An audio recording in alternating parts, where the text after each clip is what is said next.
하겠습니다. 오늘은 제가 먼저 29절, 여러분이 30절, 다시 여러분이 29절, 제가 30절 그렇게 한 절씩 서로 교독하기를 원합니다. 사무엘상 제2장 29절에서 30절인데요. 제가 29절, 여러분이 30절, 다시 여러분이 29절, 제가 30절 한 절씩 교독하겠습니다. 너희는 어찌하여 내가 나의 처소에서 명한 나의 제물과 예물을 밟으며 내 아들들을 나보다 더 중히 여겨 내 백성 이스라엘에 드리는 가장 좋은 곳으로 스스로 살찌게 하느냐?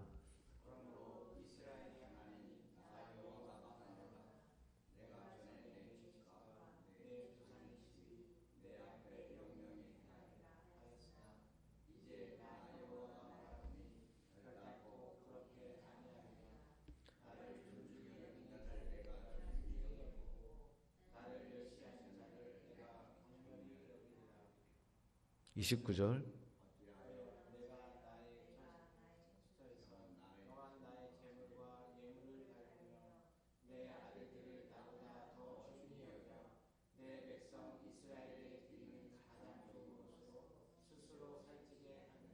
그러므로 이스라엘 하나님 나 여호와가 말하노라 내가 전에 네 집과 내 조상의 집이 내 앞에 영영이 행하리라 하였으나 이제 나 여호와가 말하노니 결단코 그렇게 아니하리라. 나를 존중히 여기는 자를 내가 존중히 여기고 나를 멸시하는 자를 내가 경멸히 여기리라. 아멘. 자, 오늘 본문을 가지고 오늘 말씀의 제목을 하나님을 존중히 여기는 신앙이라 이 제목으로 오늘 금요일 아침을 열겠습니다. 우리 같이 한번 함께 해보십니다. 하나님을 존중히 여기는 신앙. 다시 한번 합니다. 하나님을 존중히 여기는 신앙. 자, 우리가 신앙도 여러 가지의 종류가 있습니다. 하나님이 보실 때 오늘 우리에게 기대하시는 오늘 사무엘 상으로 아버지의 마음을 우리가 한번 엿본다면 하나님께서는 하나님을 존중히 여기는 그러한 신앙을 하나님께서는 저와 여러분에게 기대하고 있다. 오늘 그것을 바라보고 계신다라고 하는 부분을 우리가 캐치할 수가 있어요. 어제도 제가 말씀을 잠깐 올린 바 있습니다마는 사람도 나를 존중히 여기는 자를 나도 그 사람을 존중히 여기려고 합니다. 사람이 인격이기 때문에 누군가가 나를 멸시한다라고 한다면 나도 모르게 그 상대를 향해서 나도 멸시하려고 하는 그런 마음이 생길 수밖에 없다는 거죠. 왜냐하면 사람이라고 하는 것은 인격을 가지고 있는 지정의를 가지고 있는 존재이기 때문에 생각할 수 있고 느낄 수 있고 행할 수 있기 때문에 하나님도 우리가 똑같은 그런 인격이기 때문에 하나님 앞에 나올 때마다 또한 하나님 앞에 서 있는 모습이 하나님을 존중히 여기는 그런 모습은 굉장히 중요합니다. 몸은 교회에 나와 있는데 마음은 다른 데 가 있다. 이것은 일치가 되어 있지 않은 거예요.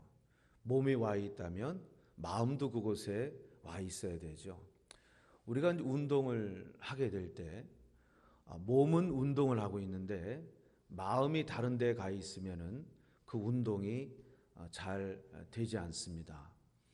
특별히 우리가 야구라고 하는 이 야구 경기는 골프공은 가만히 서 있는 것을 내리치는 거지만 야구는 공이 움직이고 뭐 커브가 됐든 슬라이드가 됐든 뭐가 됐든 이렇게 움직여서 특별히 빠르게 오는 공을 쳐야 됩니다.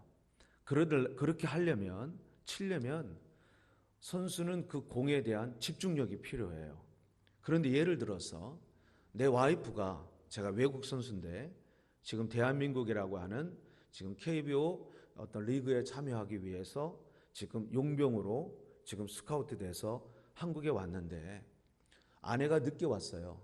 그런데 그 아내가 2주 자가 격리를 해야 되는 상황에서 아내하고 떨어져 있는데 물 설고 언어도 설고 낯설고 이렇게 또 뭐 뭐 이렇게 감금되어 있는 듯한 격리를 하니까 뭔가 불편함을 남편한테 이야기를 했습니다. 야구 선수는 아내가 고통당하고 있다, 음식도 맞지 않다, 빨리 나가고 싶다, 여러 가지 힘들다라고 하는 그런 이야기를 들었을 때 그 남편의 입장에서는 지금 야구 날라오는 공을 때려야 되는데 때리지를 못하는 거예요. 왜 못 때리냐? 몸은 경기장에 와 있는데 마음은 아내가 있는 그곳에 있기 때문에 그 경기에 집중이 안 되니까 경기력이 살아날 수가 없게 됩니다.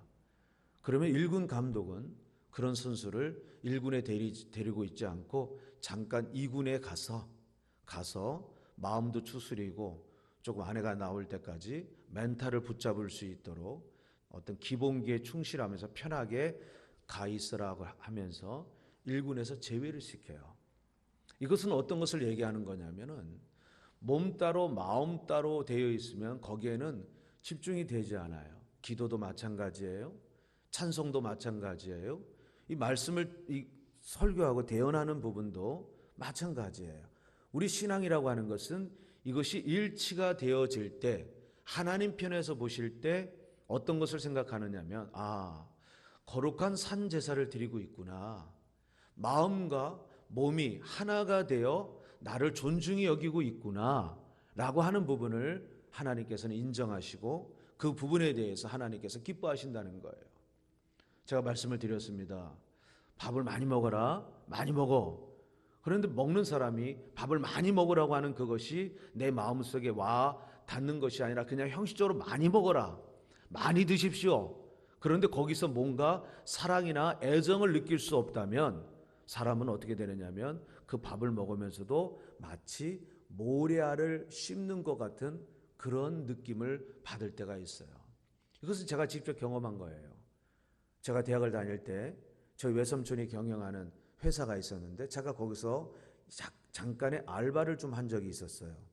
파트타임을 하는데 점심시간이 되게 되면 식사를 하게 되지 않습니까? 식사를 하다 보면 아무래도 뭐 왕성하니까 밥을 좀 더 먹고 싶은데 항상 또 밥이 없어요. 또 그리고 밥을 뭐 준다고 했는데 제가 그때 느꼈을 때 이것은 진정한 사랑과 애정이 아니구나라고 하는 것을 느꼈을 때 제 마음속에 파트타임을 하더라도 친척집에서는 하지 말아야 되겠다라고 하는 생각을 한 적이 있어요. 굉장히 이 부분은 우리의 삶과 신앙에 있어서 반드시 연결이 된다라고 하는 것을 우리는 생각을 해야 합니다. 오늘 본문 30절을 보시면 하나님은 이렇게 말씀하셨습니다. 나를 존중히 여기는 자를 내가 존중히 여기고 나를 멸시하는 자를 내가 경멸히 여기리라. 1924년입니다. 1924년이면 지금부터 100년 전이죠. 1924년의 올림픽은 영국에서 개최가 되었는데요. 이때 에릭 리들이라는 선수가 100m 단거리 결승전에 올랐습니다. 100m에 육상선수로 나가서 올랐는데 그런데 이 100m 결승전이 지금도 그렇지만 단거리 선수로서 이 올림픽의 꽃이다 할 정도로 많은 매스컴들이 특별히 이 100m 세계에서 가장 빠른 사람이 누구냐라고 하면서 모든 스포트라이트를 받는 그러한 경기인데 이 주일날 이 100m 결승전이 열리게 된 거예요. 그런데 에릭은 신앙심이 아주 깊었던 선수였습니다. 주일날 열리는 100m 결승전에 나갈 것이냐, 이 결승전이니까 그동안 이 메달을 따기 위해서 온갖 노력을 땀 흘렸던 그런 시간들이 있지 않습니까? 그런데 에릭이 나는 이번 주일에 열리는 100m 결승전에 출전하지 않겠습니다. 그렇게 선언을 한 거예요. 당시 이 영국 사회는 이런 에릭의 결정에 온갖 비난을 퍼부었습니다. 심지어 영국의 왕실까지 나서가지고 국가를 위해 이 경기의 결승전에 나설 것을 아주 정중히 요청을 했습니다. 왜냐하면 금메달이 유력했기 때문이죠. 그러나 에릭은 나는 주의를 지키기 위해 결승전에 참가할 수가 없습니다라고 하면서 그 출전을 포기했습니다. 자, 오늘날 우리가 PGA라고 하는 골프, 오늘날 주일날 열리는 많은 경기가 있습니다. 거기에는 크리스찬도 많이 있겠죠. 자, 오늘 한번 생각해 봅니다. 주일날 경기를 해야 되는데 나는 크리스찬이기 때문에 주일날 할 수 없습니다. 그렇다면 우리 이런 생각할 수 있죠. 뭐 주일날 새벽 예배가 있든지 아니면 주일날 뭐 일부 예배가 있든지 뭐 어떻게 하든지 뭐 해가지고 하면 되지 않겠느냐라고 하는 그런 생각을 할 수 있겠는데, 당시에 에릭은 주일날에 출전한다고 하는 이 자체가 하나님 앞에 자기가 너무 힘들었어요. 그것은 아니다. 그렇게 배우지를 않았기 때문에 온전한 주일 성수가 되기를 원했습니다. 그래서 이 올림픽 경기를 나가지 않았는데, 이것은 당시에 유럽 사회에 아주 큰 충격을 안겨다 주었습니다. 그런데 놀라운 것은 이제 며칠 후에 400m 결승전이 열리게 됐는데 에릭이 이 결승전까지 턱걸이로 올라간 거예요.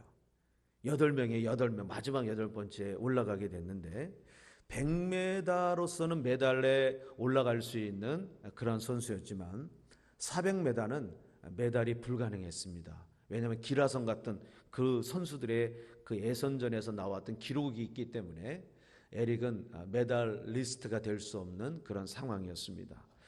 자, 그런데 400m 결승전이 열리던 그날 아침 영국 팀이 묵고 있는 그 숙소에 운동선수들 이렇게 발 마사지, 팔 마사지 해주는 물리치료사 중에 한 사람이 에릭에게 한 편지를, 쪽지를 하나 주는 거예요.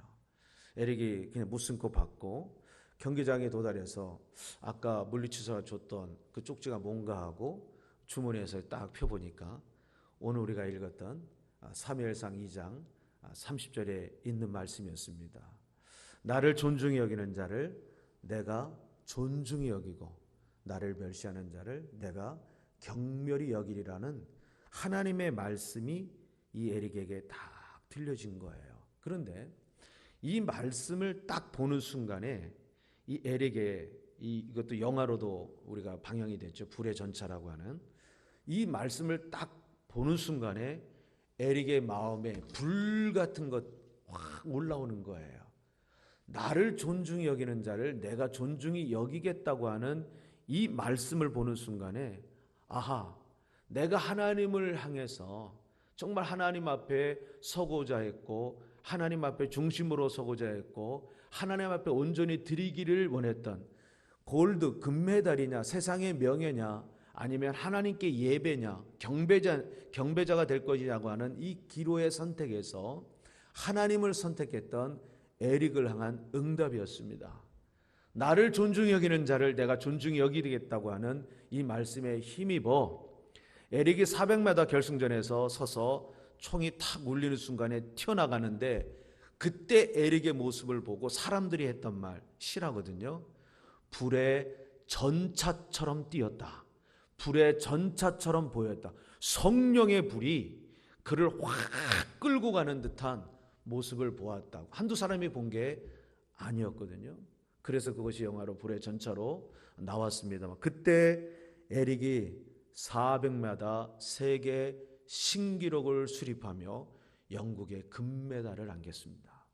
100m의 금메달이든 400m의 금메달이든 금메달은 금메달인데 영국에서는 400m의 메달을 기대하지 않았습니다. 그런 선수가 없었습니다. 그런데 400m의 금메달을 조국에 안깁니다. 어떤 얘기일까? 이 역사적인 사실을 오늘 본문으로 가져온다면 에릭을 이렇게 높여주신 분이 누굽니까? 하나님이십니다. 하나님께서 에릭에게 힘을 주신 것입니다. 하나님께서 나를 존중히 여기는 자가 어떻게 이 세상에 세워지는지를 하나님이 보여주신 겁니다. 세계 민족과 열방에게 올림픽이라고 하는 이 매체를 통해 살아계신 하나님을 증거하게 하셨습니다. 오늘 우리가 믿고 있는 하나님, 돌아가신 하나님이 아니라 성경에 갇혀 계신 하나님이 아니라 하나님은 우리의 일거수일투족뿐만 아니라 우리의 마음과 중심을 보시는 하나님입니다. 이 하나님 앞에 정말로 우리가 하나님을 존중히 여기겠다고 하는 하나님 앞에 신실하게 서가겠다고 하는 그 마음은 그 중심은 반드시 때가 되면 하나님께 연락되어 큰 축복을 받게 될 줄로 믿습니다. 하나님 앞에 서 있는 그 모습은 어느 한순간에 되는 게 아니라 매일의 날마다의 삶의 어떤 습관이라고 할까? 매일의 삶 속에서 이것이 계속 쌓여져야 되는 거예요. 어느 날 되는 것이 아니라 매일 되다가 어느 순간에 하늘문이 확 열릴 때가 옵니다. 운동도 그렇습니다. 공부도 그렇습니다. 우리가 하는 모든 일이 다 그렇습니다. 처음에는 낯설고 어설프고 이게 내가 할 수 있는 일일까? 내가 과연 이것을 감당해낼 수 있을까? 라고 가다가도 꾸준하게 계속해서 그 일을 감당하다가 보면 어느 순간에 나도 모르게 그런 프로페셔널이 될 수 있는 놀라운 역사가 일어나는 거예요. 하나님 앞에 내가 이렇게 서겠다, 저렇게 서겠다. 그 부분은 하루아침에 되는 것이 아니라 늘 하나님과의 교감, 하나님과의 교통, 관계 속에서 이루어지게 된다는 것이죠. 사랑하는 여러분, 코로나 시대에 하나님께서 우리에게 원하시는 것이 있다면 바로 하나님께서는 에릭처럼 당신을 존중히 여기는 그러한 신앙입니다. 오늘 이것을 기억하며 본문 29절에서 30절을 우리 다시 한 번만 함께 읽어보겠습니다. 29절에서 30절입니다.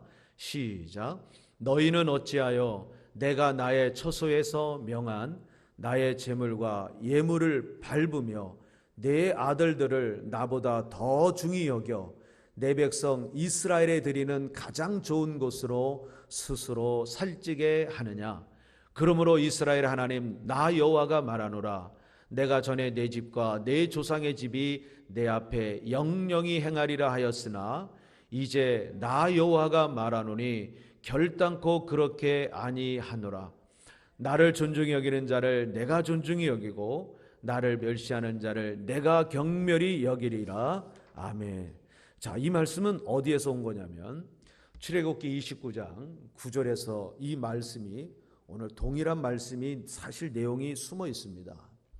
하나님께서 아론과 그의 후손들에게 이런 말씀하셨습니다. 앞으로 대제사장의 직분, 이 영화로운 이 제사장의 직분을 너와 너의 후손들에게 영원히 주겠다. 영원토록 주겠다. 어떤 거냐면 대가 끊기지 아니하고 대제사장의 그 직분이 너의 혈통으로 계속해서 영원히 이어질 것이라고 하는 하나님의 약속이 바로 아론에게 지금 이 말씀이 임하게 돼요. 그런데 오늘 말씀해 보게 되면 하나님께서 그 약속을 지금 어떻게 하신 겁니까? 취소하셨습니다. 하나님께서 취소하셨다는 거예요. 하나님께서 취소하실 수밖에 없었던 것은 뭐냐면 웬만해서는 하나님께 이렇게 하지 않는데 하나님께서 오늘 말씀의 표현을 하게 되면 하나님을 밟은 거예요. 그 하나님을 뭘 어떻게 사람이 밟을 수 있을까라고 할 때 아론으로부터 시작해서 내려갈 때 그러지 않았겠죠. 그런데 사무엘 사사 시대에 400년을 지나가면서 이스라엘 공동체 전체의 영성은 이랬습니다. 그때에 이스라엘에 왕이 없으므로 사람들이 자기 소견에 옳은 대로 행하였더라. 왕이 없었다는 것은 물론 어떤 블레셋이나 다른 나라처럼 보이는 왕을 얘기하지만 영적으로 이야기를 하게 된다면 왕이 없었다고 하는 것은 내 인생의 주인, 나의 삶의 주인을 하나님이 아닌 내가 삼았다는 거예요. 내가 왕이었다는 거예요. 하나님은 없었다는 거예요. 하나님이 왕이 아닌 다른 것이 그 자리에 세워지게 됩니다. 자, 그렇다면 오늘 말씀의 이 엘리라고 하는 이 엘리 대제사장에 있어서 그가 섬기는 왕은 누구였을까라고 한다면 그것은 바로 하나님이 아니라 그의 아들들이었다는 거예요. 그의 자손들이었다는 거예요. 그의 자녀였다는 거예요. 오늘 내가 왕을 삼고 있는 그것, 하나님이 아닌 다른 것으로 내가 그것을 의지하고 그것을 바라보며 소중히 귀중히 여기는 그것, 하나님보다 더 우선시 세워지는 그것, 하나님이 보실 때 어떻게 말씀하시냐면 그때에 이스라엘의 왕이 없으므로 사람들이 자기 소견에 옳은 대로 행하였더라. 오늘 하나님보다 자꾸 위에 서려고 하는 그 부분이 있다면 오늘 이 시간에 저와 여러분들의 그 부분을 내려놓을 수 있게 되기를 축원합니다. 엘리 제사장에게 있어 아들들은 하나님보다 더 소중했습니다. 하나님보다 더 소중히 여기는 것이 오늘 우리의 100년의 삶이라면 하나님은 그것 또한 오늘 우리에게 기뻐하지 않으세요. 내가 정말로 하나님보다 더 우선시 세우는 것, 특별히 저와 여러분들에게 허락된 자녀들이 있다면 하나님보다 더 귀하게 여기지 않게 되기를 축원합니다. 자녀들에게 있어서는 부모가 하나님보다 더 우선히 서면 안 돼요. 제가 사랑하지 말고 아끼지 말고 귀하게 여기지 말라는 말씀이 아닙니다. 귀하게 여기셔야 됩니다. 사랑해야 됩니다. 그러나 하나님 위에 두면 안 된다는 거예요. 하나님 위에 두게 되면 나중에 그것이 뭐가 되느냐? 함께 한번 해보십니다. 우상이 됩니다. 뭐가 된다고요? 우상이 됩니다. 제가 대학 때 처음에 대학을 들어가서 당시에는 사실 차를 끌고 학교 들어가는 친구들이 많지 않았습니다. 그때 저희 아버지는 많은 사람들이 전화기도 없을 때 저는 차에 카폰이 있었고 저는 좋은 승용차가 있었습니다. 제가 그 차를 끌고 정문으로 학교를 들어가면 과 후배들이나 아니면 제가 있는 동아리의 자매들이 오빠 나 좀 태워 좀 그랬습니다. 똥폼을 얼마나 잡았는지 모릅니다. 그래서 또 가끔씩 태워줬습니다. 아마 우리 진표도 가끔씩 아마 형제나 자매들을 집까지 데려다 준 거로 저한테 몇 번 들켰는데 어쨌든 있습니다. 그런데 학교에서 일하는 폐지 같은 거를 줍는 아저씨가 있었습니다. 폐지 같은 거를 고물상하게 학교에서 나오는 폐지니까 많잖아요. 그런데 이 아저씨가 하필이면 제가 잘 다니는 거기에 리어커를 어떻게 잘 세워놨는데 옆에 보고 딴청하다가 자매들이 막 이렇게 하고 막 그러니까 좀 그랬습니다. 전화도 안 왔는데 괜히 전화기 붙잡고 그냥 남들한테 전화 온 것처럼 전화기 귀 대고 막 들어가고 그랬습니다. 전화 안 왔는데 전화 온 것처럼 괜히 막 그냥 무식한 무전기 같은 그 카폰을 가지고 까불었습니다. 그런데 차 사준 지 몇 달밖에 안 된 그 차 옆구리에 그 리어커에 있는 쇳덩어리가 제 차를 제가 지나가다가 그 쇠를 살짝 닿는데 뭐가 소리가 나요. 순간 이게 무슨 소리지 하고 딱 내렸는데 이게 웬일입니까?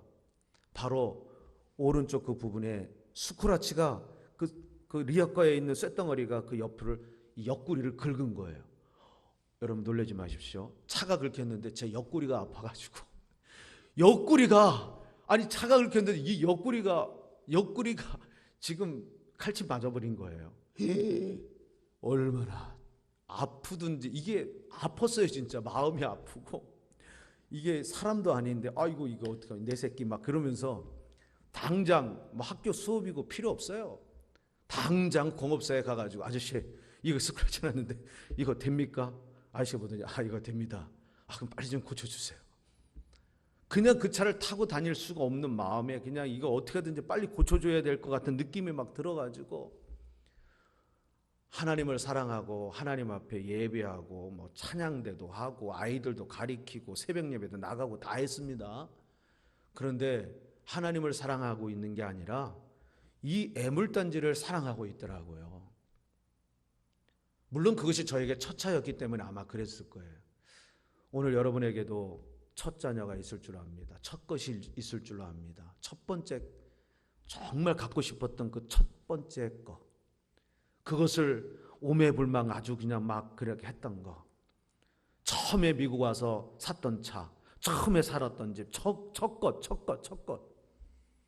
그것을 하나님보다 더 애지중지하고 더 그랬던 그런 생각이 납니다. 하나님 보실 때 얼마나 기가 막혔을까. 오늘 이 코로나 시대를 살아가는 저와 여러분들에게 적용돼야 될 말씀이라고 생각됩니다. 오늘 우리에게 귀한 것일수록 그것을 귀하다고 생각하거나 귀하다고 여겨서는 안 됩니다. 오히려 귀한 것일수록 더 마음을 빼앗길 수 있기 때문에 더 귀한 것일수록 그것을 하나님께 맡길 수 있게 되길 축원합니다. 귀한 것을 하나님께 맡겨야 됩니다. 내가 뭘 하려고 하면 안 되고, 내가 무엇을 컨트롤하려고 하면 안 되고, 귀한 것일수록 하나님 앞에 맡겨야 됩니다. 왜 그러냐? 어제 말씀을 올렸습니다만 한나는 이런 고백을 합니다. 내가 만난 하나님은 인간의 생사화복을 주관하시는 하나님이다.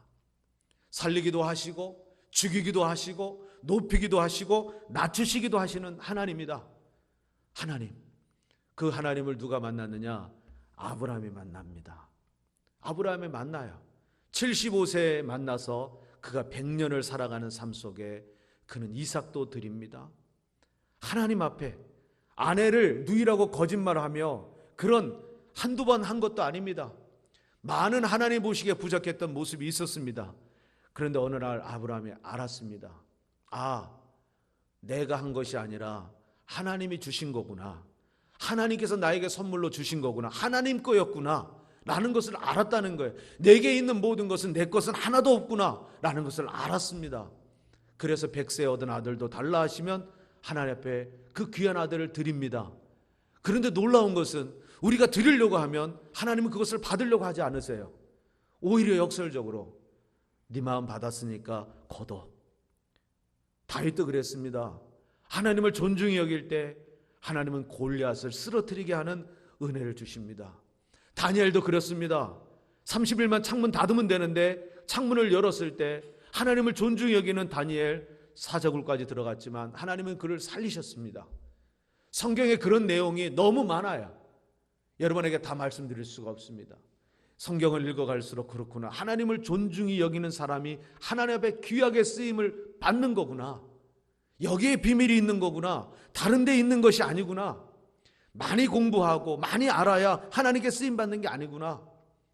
하나님을 존중히 여긴다는 것 한 가지만 말씀을 드립니다. 보디발의 아내가 종놈에게 요셉씨 잉크합니다. 그러면 요셉이 잉크를 한번 받으면 됩니다. 종살이 10년 차입니다. 신분이 바뀔 수 있습니다. 밥 먹고 살을 수 있습니다. 보디발 아내에게 눈두장을 찍었기 때문에 앞으로 가야 될 길이 신발도 신을 수 있는 어느 정도 살만하겠죠. 그런데 요셉이 나는 하나님 앞에 결탄코 득죄할 수 없다, 범죄할 수 없다라고 하는 살아계신 하나님, 눈에 보이지 않는 하나님을 눈에 보이는 하나님으로 존중히 여길 때 하나님은 그를 쇼카트로 인도하십니다. 그런데 그 쇼카트가 우리가 생각하는 그냥 막 백악관으로 가는 게 아니라 지하 감옥으로 끌고 갔습니다. 아니 쇼카트가 어떻게 감옥이야? 우리가 생각할 땐 감옥은 너무나 낭떠러지 아닙니까? 그런데 하나님은 요셉을 빨리 등극시키기 위해서 왕이나 왕실이나 당시에 갈 수 있는 사람들이 모아놓은 그러한 감옥으로 요셉을 이끌었습니다. 그런 생각을 합니다. 이민의 삶 속에 내가 생각했던 길과 다른 길을 걸어가고 있을 때 그런 생각을 합니다. 아하, 하나님은 나에게 쇼카트를 주시려고 하시는구나. 그러면 이기게 됩니다. 여기 신앙이 없으면 안 돼요. 하나님께서 나를 쓰시려고 나를 쇼카트로 인도하고 있구나. 주의 종이나 하나님의 자녀들이나 그리스도인들이 만나는 모든 일은 우연이 없습니다. 우리가 가는 이 모든 길에는 하나님께서 우리를 끌고 가고 있는 하나님의 길이 숨어 있다는 것을 알아야 되는데, 하나님을 존중히 여기는 자의 가는 그 길은 그것이 그것이 긴 길이 아니라 그것은 짧은 길이라는 거예요. 저는 여기까지 걸어오면서 하나님께서 저를 그런 길로 인도하신 것을 얼마나 많이 느끼는지 몰라요. 아니 왜 하나님이 왜 저를 갑자기 페인트를 시킵니까? 단 한 번도 연필만 잡았던 사람이 군대 가서도 헬기 레페를 안 하겠다고 그래서 안 했던 사람이고 화생방도 안 해보고 어떤 것도 훈련도 안 받아봤는데 왜 저를 3층 높이에 끌고 올라가십니까? 저 높은 곳 싫어하는데. 그런데 그 길에서 일을 하고 심지어 너무 열심히 하다가 떨어져 보기도 했고, 그로소리 가서 캐셔도 6개월 보기도 했고, 가스스테이션 2군데에 뒤에 가서 그 모든 것도 핸들링도 해봤고, 왜 하나님께서 나를 미국으로 보내셔서 왜 이런 일을 행하게 하실까? 그런데 가만히 그 모든 과정을 생각해 보니까 하나님께서 저를 가장 짧은 길로 하나님께서 인도하셨더라고요. 그때마다 제가 놓치지 않았던 것은 딱 하나였습니다. 하나님 앞에 기도해야 되겠다. 하나님과 교통해야 되겠다. 하나님과 교통해야 되겠다. 가장 힘들었던 것은 아이들이 아빠 오늘 아빠 기도하러 안 가면 안 돼? 하고 제 바지를 잡았을 때가 가장 힘들었어요. 어린아이들이 오늘 우리랑 놀아주면 안 돼? 아니 아빠가 하나님과 6개월을 약속해서 아빠는 집에 잘 수가 없어. 아빠 기도하러 가야 돼. 새벽에 일어나서 씻고 일 나가서 저녁에 퇴근해서 집에 들어오면 8시. 씻고 밥 먹고 올라가면 10시, 11시. 또 새벽에 내려와서 새벽 예배 드리고 나서 씻고 그런 생활을 6개월을 단 하루도 비가 오나 눈이 오나 단 하루도 집에서 자지 않고 하나님 앞에 야복강으로 갔던 그 하나님 앞에 섰던 그 시간이 지금도 제 스스로가 뭔가 제 마음속에 다른 것들이 앞서려고 할 때 그 부분을 많이 떠올려요. 하나님을 존중히 여기는 자 하나님께서는 반드시 존중이 귀하게 하나님께 쓴다를 기억해서 사람에게 보이려고 할 거 없고요. 하나님 앞에 새벽에 나오는 것도 하나님 앞에 사람이 아닌 하나님 앞에 기도하는 거, 찬송하는 거, 예배하는 거, 섬기는 거 모든 것도 하나님 앞에 할 때 반드시 때가 되면 마침내 하나님께서 행하시는 놀라운 일이 저와 여러분에게 일어나게 될 줄로